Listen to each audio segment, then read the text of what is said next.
berprestasi di program studi akuntansi perpajakan itu luar biasa banyaknya.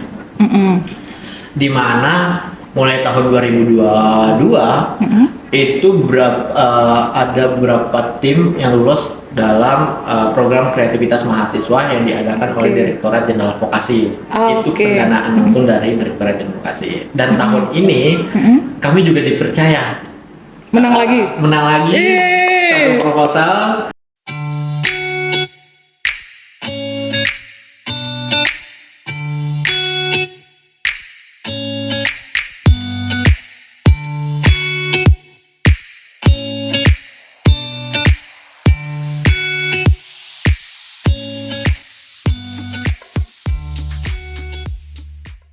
Halo Sobat PLC, ketemu lagi bersama saya Katrin dalam acara kesayangan kita Ngobrol bareng PLC. Dan masih dalam rangka pengenalan prodi yang ada di Politeknik Elbajo Komodus. Hari ini kita sudah kedatangan Bapak Agus Wahyudi SEMAK selaku Kaprodi Sarjana Terapan Akuntansi Perpajakan. Selamat pagi Pak Agus. Pagi Bu Katarina. Apa kabarnya? Sehat selalu. Sehat, puji Tuhan. Memang terlihat cerah sih ini. Alhamdulillah. Oke, baik Pak Agus, terima kasih sudah hadir di Ngobar kita pada pagi hari ini. Dan hari ini kita akan ngobrol banyak tentang akuntansi perpajakan yang mungkin buat Sobat PLC dan saya sendiri sebenarnya itu seperti sesuatu yang di awang-awang yang kayak tinggi sekali kami membayangkan itu sulit sekali. Jadi hari ini kita akan menjadi lebih tahu tentang program studi ini yang di sini sih kita sebutnya AP, kita singkatnya seperti itu ya. Oke Bu Katarina. Oke, baik. Tetapi belum afdol kalau Pak Agus belum menyapa Sobat PLC dan juga memperkenalkan diri. Saya persilakan Pak. Oke, terima kasih Bu Katarina. Oke, sahabat PLC, perkenalkan saya Agus Wahyudi. Saya merupakan salah satu dosen dan dipercaya untuk menjabat sebagai Ketua Program Studi Sarjana Terapan Akuntansi Perpajakan. Saya bergabung sedikit, menjelaskan profil sedikit. Ya, silakan. Saya bergabung di Politeknik Elbajo Komodus itu mulai dari Februari 2022. Oh, oke. Berarti sekarang saya sudah masuk tahun kedua, di mana saya sudah di sini udah 1 tahun lebih. Iya, gitu. iya. Nah, dan alhamdulillah saya dipercaya di bulan Agustus tahun 2022 menjadi Ketua Program Studi Sarjana Terapan Akuntansi Perpajakan. Oh, oke. Jadi masuknya Februari, Agustusnya menjadi Kaprodi. Iya. Oke. Pasti banyak prestasinya nih, makanya bisa dipercaya dalam waktu yang singkat itu ya. Alhamdulillah Bu Katarina. Iya. Nah, ngomong-ngomong tentang itu Pak, sebagai Kaprodi gitu, apa sih sebenarnya yang dilakukan di program studi ini Pak? Oke. Kalau ditanya apa yang sudah kita lakukan selama ini, yang pertama sesuai dengan apa sih visi dan misi dari program studi itu sendiri.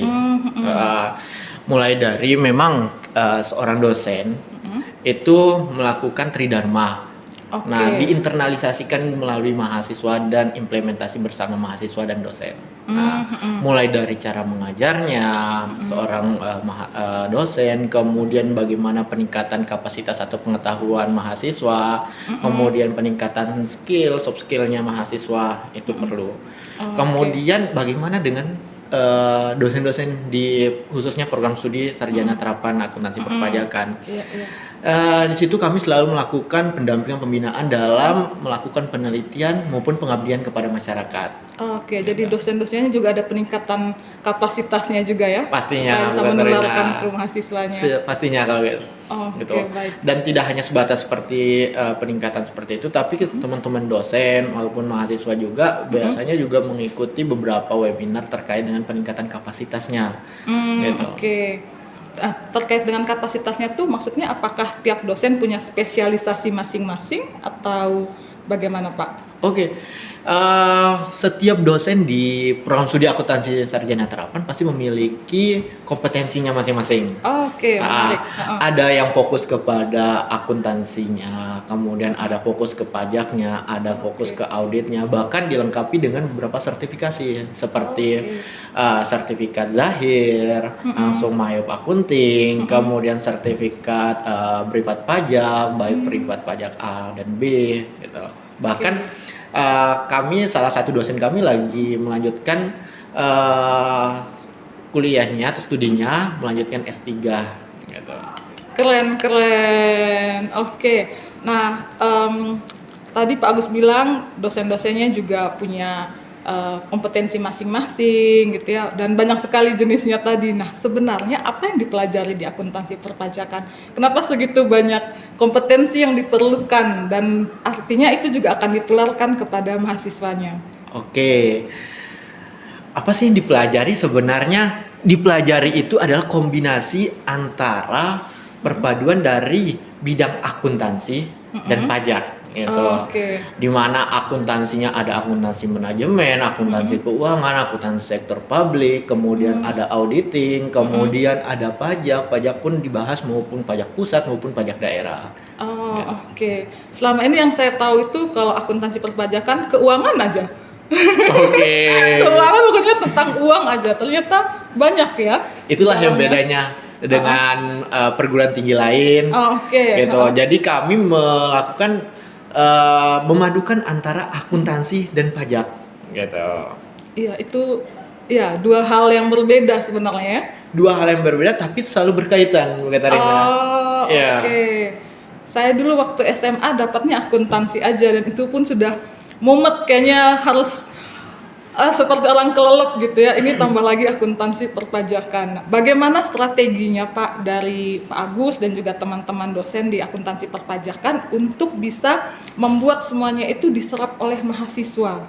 Karena mungkin mereka juga dari SMA hanya dapat akuntansi aja, lalu sekarang ketambahan perpajakannya juga. Selain untuk agar mahasiswa mudah menyerap itu, selain dari peningkatan kompetensi dosennya sendiri itu, kemudian mahasiswa juga selalu didampingi. Nah, bahkan saya bersyukurnya teman-teman dosen di sini welcome semua. Ketika ada mahasiswa yang bertanya, baik itu di luar kelas maupun di dalam maupun di luar kelas, teman-teman dosen selalu aktif gitu. Jadi ada yang bertanya, saya belum mengerti tentang PPh orang pribadi, PPh badan, kemudian apa sih itu akuntansi keuangan, seperti apa. Teman-teman dosen menjadi tidak hanya sebatas mengajar di dalam kelas, tapi berbagi ilmu. Menyediakan waktunya juga di luar kelas. Pastinya. Untuk anak-anak ini ya. Iya. Demi generasi muda, generasi milenial di Labuan Bajo, khususnya di Labuan Bajo. Betul. Karena lagi rame juga kan generasi sandwich. Benar. Jangan sampai nanti akhirnya seperti itu berkelanjutan. Jadi mungkin mereka diajarkan untuk nggak jadi bagian dari sandwich itu mungkin. Pastinya. Tapi menariknya bahwa mahasiswanya aktif ya Pak. Maksudnya ada inisiatif, saya belum mengerti, saya minta tolong dijelaskan lagi, seperti itu. Karena jarang kan mahasiswa yang gitu, malah takut duluan gitu. Kalau untuk pertemuan pertama mungkin agak grogi ya mahasiswa, itu wajar lah sebenarnya. Tapi dengan adanya keterbukaan, langsung adanya welcome dari teman-teman dosen, langsung dari kakak tingkat yang misalnya adik tingkatnya belum paham, langsung kakak tingkatnya turun juga membantu, langsung teman-teman dosen yang welcome juga, itu sangat membantu untuk kelancaran pembelajaran di kampus gitu. Berarti sampai kakak tingkatnya turun. Pastinya. Karena kami saling membantu juga ketika memang adik tingkatnya belum paham, kakak tingkatnya selalu akan membantu gitu. Dari semua penjelasan Pak Agus nih langsung tergambarkan di saya tuh bahwa program studi akuntansi perpajakan ini program yang kompak, orang-orang di dalamnya baik dosen maupun mahasiswanya saling tolong menolong supaya bisa maju bersama. Pastinya. Itu juga kelihatan ketika kami melakukan penelitian. Mm-hmm. Kekompakan kami adalah ketika kami melakukan penelitian itu tidak hanya sebatas saya, kamu, saya atau kamu, tapi kita. Oh, Jadi oke. tetap melibatkan teman-teman mahasiswa, Iya. kemudian timnya teman-teman dosen itu selalu kompak. Oh, oke. Pantas, karena banyak interaksi di dalamnya ya, nggak hanya Pastinya. di dalam kelas aja. Iya. Oh, oke, menarik. Nah, Sobat PLC masih mau tahu banyak tentang program studi akuntansi perpajakan? Jangan lupa follow dulu media sosial kami, Instagram @elbajokomodus atau Facebook Poltek Elbajo Komodus. Nah, Pak Agus, tadi teman-teman Sobat PLC juga sudah mendengar bahwa teman-teman dosen dan juga mahasiswa di Prodi AP ini, akuntansi perpajakan itu sangat kompak. Nah, biasanya kekompakan itu menghasilkan suatu prestasi atau banyak prestasi nih. Nah, kira-kira pernah ada atau apa saja sih prestasi yang sudah pernah diraih atau dicapai oleh program studi akuntansi perpajakan? Oke, kita mulai prestasi dari dosennya atau mahasiswanya nih dulu? Mungkin dari mahasiswanya dulu ya, biar langsung kena ke hatinya Sobat PLC. Oke, sejak saya berada di Politeknik Elbajo, prestasi yang banyak, prestasi di program studi akuntansi perpajakan itu luar biasa banyaknya.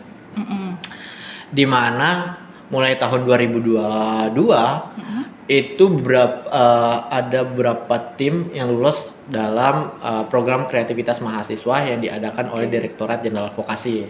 Itu pendanaan langsung dari Direktorat Jenderal Vokasi. Dan tahun ini kami juga dipercaya menang lagi satu proposal. Kemudian ada ada 3 tim yang untuk pemberdayaan masyarakat desa yang dilakukan oleh dan ini tahun ini alhamdulillah ada 3 tim itu, dan tahun ini juga kami masih menunggu keputusannya karena masih tahap pertama. Tahap pertama kami udah lolos, tahap keduanya yang masih kami tunggu ini.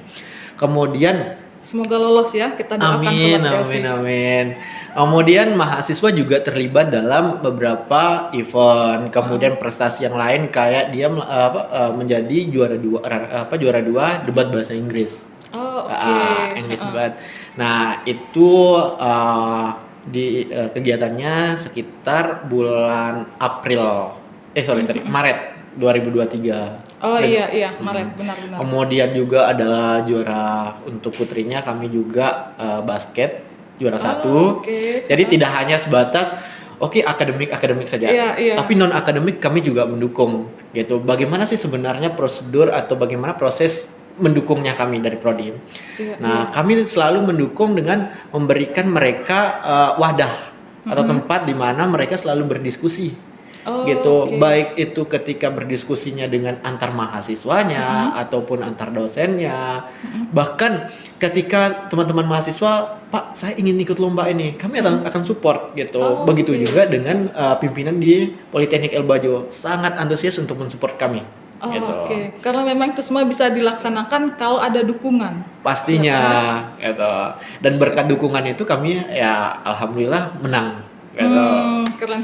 Iya sih, memang program studinya Pak Agus ini salah satu yang berprestasi ya di kampus kita ini. Kemudian pada tahun 2022 di bulan November kemarin, teman-teman yang tergabung dalam himpunan mahasiswa program studi akuntansi perpajakan itu menyelenggarakan salah satu event, yaitu kompetensi Olimpiade Akuntansi Perpajakan se-Manggarai Barat. Wow. Itu baru pertama kali dilakukan di Labuan Bajo maupun di Manggarai Barat.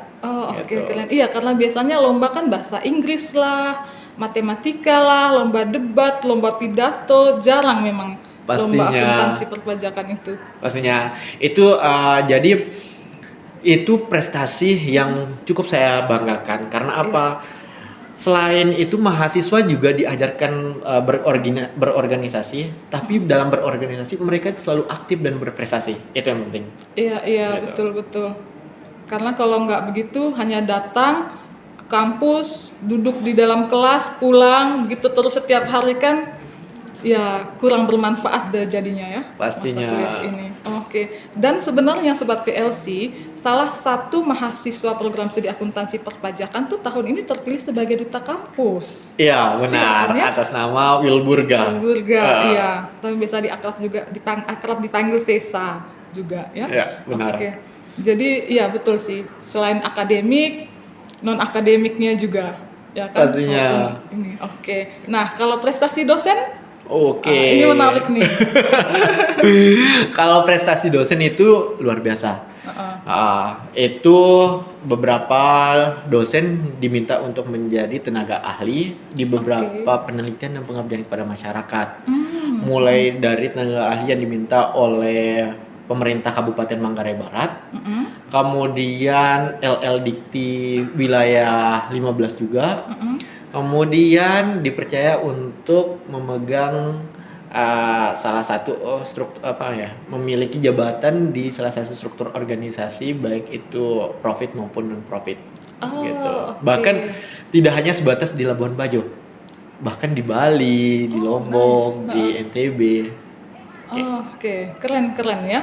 Nah, kalau menurut Pak Agus nih, mungkin Pak Agus juga salah satunya ya, yang Iya. memiliki prestasi itu ya.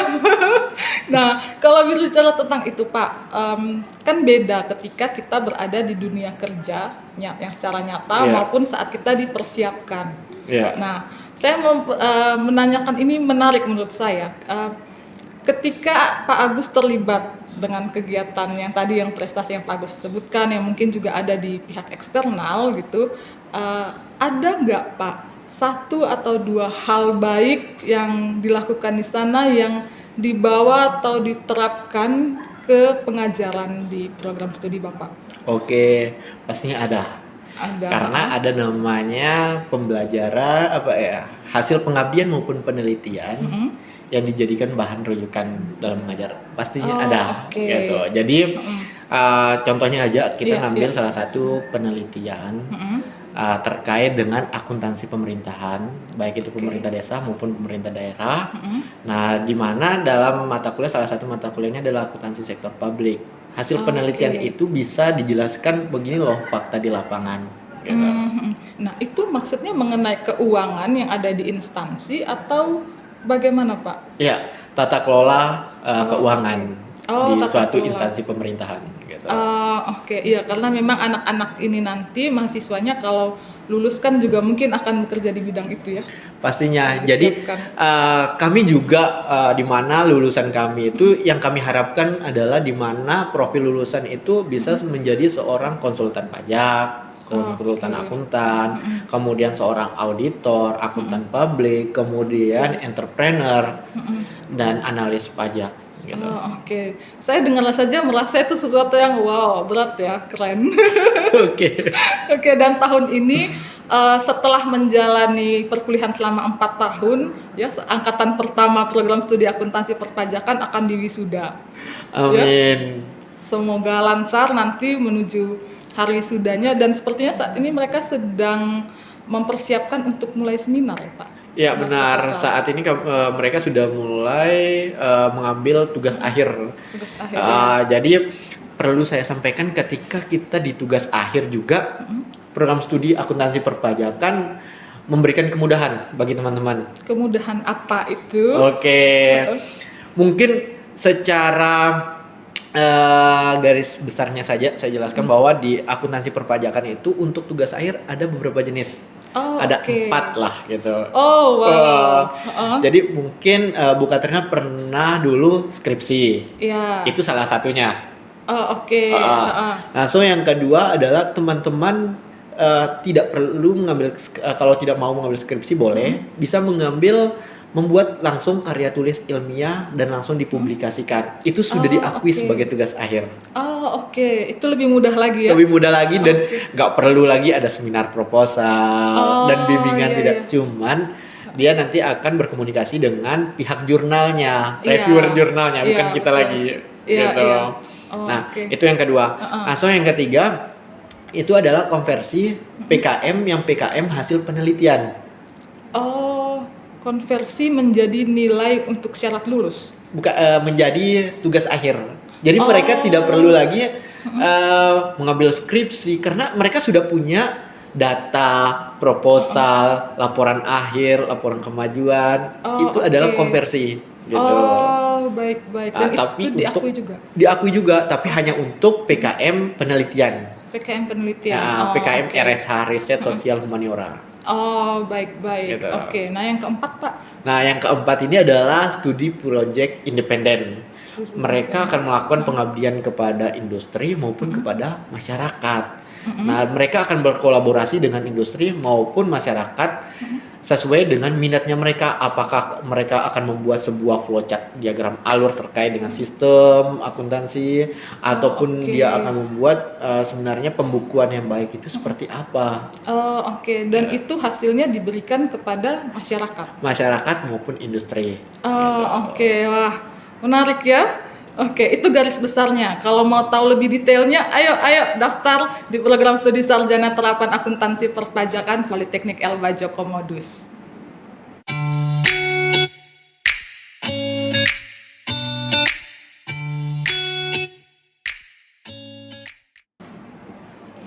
Oke, baik Pak Agus. Nah, kalau begitu yang mungkin juga saya minta Pak Agus sampaikan atau ceritakan kepada Sobat PLC itu adalah mengenai kurikulumnya. Bagaimana merancang kurikulum itu sehingga bisa mencapai semua target capaian yang dikejar oleh program studi akuntansi perpajakan. Oke, Bu Katarina. Tapi sebelum saya bahas terkait dengan kurikulum, saya jelaskan dulu bahwa program studi sarjana terapan akuntansi perpajakan saat ini sudah terakreditasi. Oke. Jadi status kami sekarang terakreditasi, statusnya baik.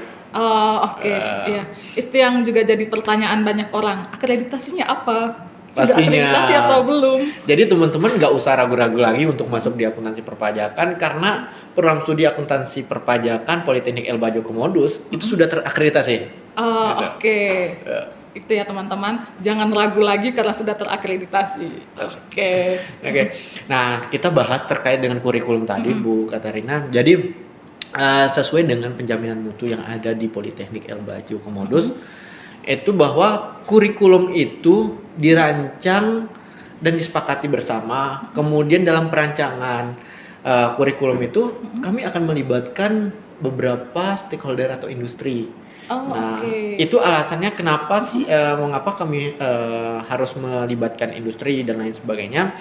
Itu agar kita tahu bahwa industri butuhnya apa. Dunia kerja butuhnya apa. Gitu. Sehingga pembelajaran yang diberikan ketika nanti di dalam kelas itu sesuai dengan apa yang dibutuhkan oleh dunia kerja. Jadi menyesuaikan dengan kebutuhan nyata. Pastinya. Gitu.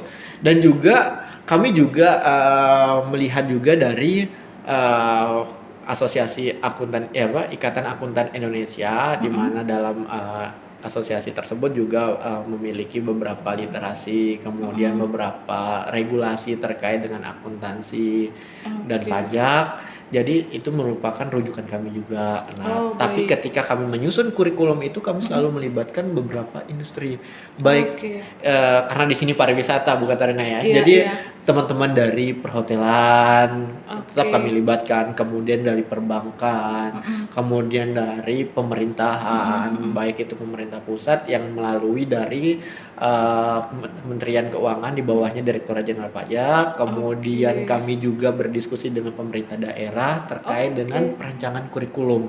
Iya, banyak ya yang diajak ikut serta. Pastinya. Gitu.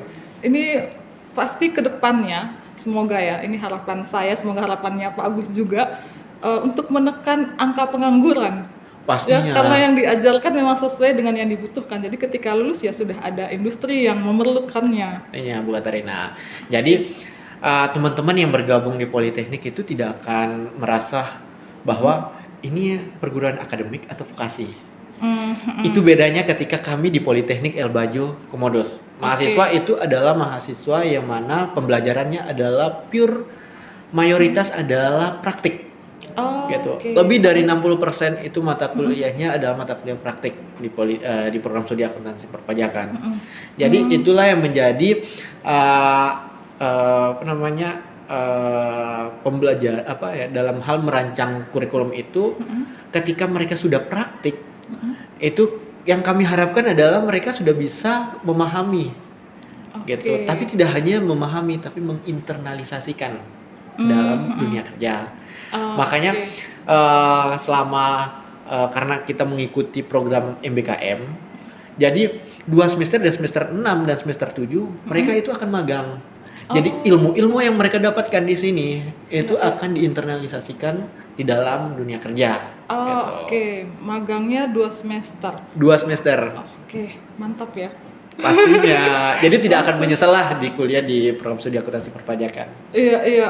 Oke. Pak, saya penasaran, Pak. Kalau orang-orang di akuntansi perpajakan hitungnya masih pakai kalkulator atau udah hafal sekali ya, Pak? Oke, kalkulator. Saya masih ingat waktu saya kuliah ya. Jadi kalkulator itu memang pasti dipakai. Nah, tapi dengan kemajuan teknologi informasi, kemudian masyarakat sudah mengenal gadget dan lain sebagainya, itu mempermudah. Nah, itulah sekarang bagaimana sih akuntansi dan teknologi informasi itu.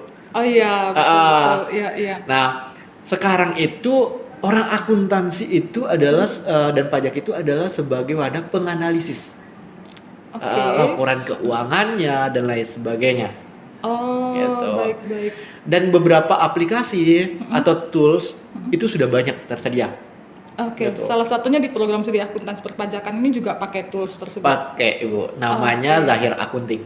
Oke. Dan mahasiswa pun ketika nanti lulus itu harus sudah memiliki sertifikat Zahir Akunting yang dikeluarkan oleh Zahirnya sendiri, perusahaan Zahirnya. Jadi bukan dari politekniknya. Jadi bisa dibilang bahwa mahasiswa politeknik Elbajo Komodos itu kompeten dalam penggunaan Zahir Akunting. Iya betul, karena sudah dites oleh pihak Zahirnya itu sendiri. Pastinya. Ya? Oke. Nah, Pak Agus tadi cerita bahwa kurikulum itu juga mengajak para stakeholder atau industri untuk terlibat. Ya. Nah, kalau dalam proses perkuliahannya sendiri, apakah mereka juga diikut sertakan atau sebatas di kurikulum aja, Pak?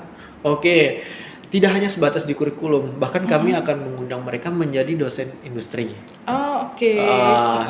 Jadi pengalaman mereka ketika di industri itu diceritakan kepada mahasiswa bagaimana sih realitanya di lapangan gitu.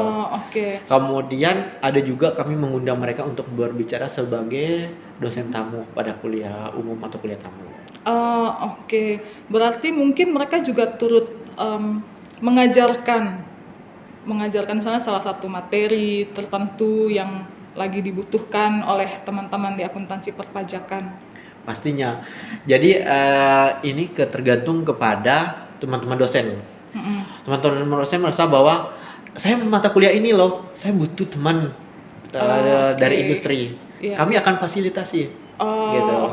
Baik. Kami akan mencari kalau teman-teman punya teman yang untuk bisa diajak partner, kami akan berdiskusi lebih dalam lagi untuk mengajak mereka. Gitu. Jadi selalu selaras Pastinya. Dengan industri dari saat pembuatan kurikulum sampai berjalannya perkuliahan. Pastinya. Baik Pak Agus. Nah, itu kan sudah banyak sekali yang dilakukan, prestasi. Bagaimana caranya supaya bisa terus meningkat, Pak? Apa yang dilakukan oleh Pak Agus atau juga teman-teman di Prodi Akuntansi Perpajakan? Yang pertama pasti kan kita berdoa lah. Jangan lupa Tuhan, teman-teman. Pastinya.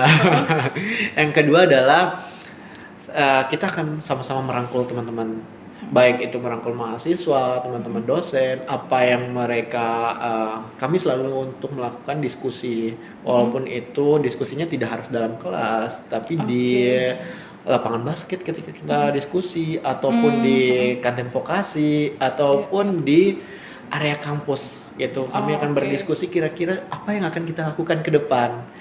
Baik. Kita akan mendengar aspirasi dari teman-teman mahasiswa, teman-teman dosen gitu. Jadi dengan ada aspirasinya teman-teman dosen dan mahasiswa, kita akan memfilter juga kira-kira bisa nggak tahun depan kita lakukan ini, bisa nggak kita ini gitu. Tapi kita tidak hanya sebatas apakah bisa, tapi bagaimana caranya menginternalisasi bisa itu. Iya. Berusaha. Iya, iya. Oke, baik. Jadi peningkatannya disesuaikan juga dengan hasil evaluasi Pastinya. dari dalam prodi itu sendiri. Pastinya. Oke, menarik ya. Semuanya dilibatkan. Ya, Sampai bahkan untuk meningkatkan kualitas program studi pun teman-teman di program studi akuntansi perpajakan, mahasiswanya maksud saya itu juga dilibatkan. pastinya Ibu. Oke. Oke, nah Pak Agus, kita sudah sampai di penghujung acara.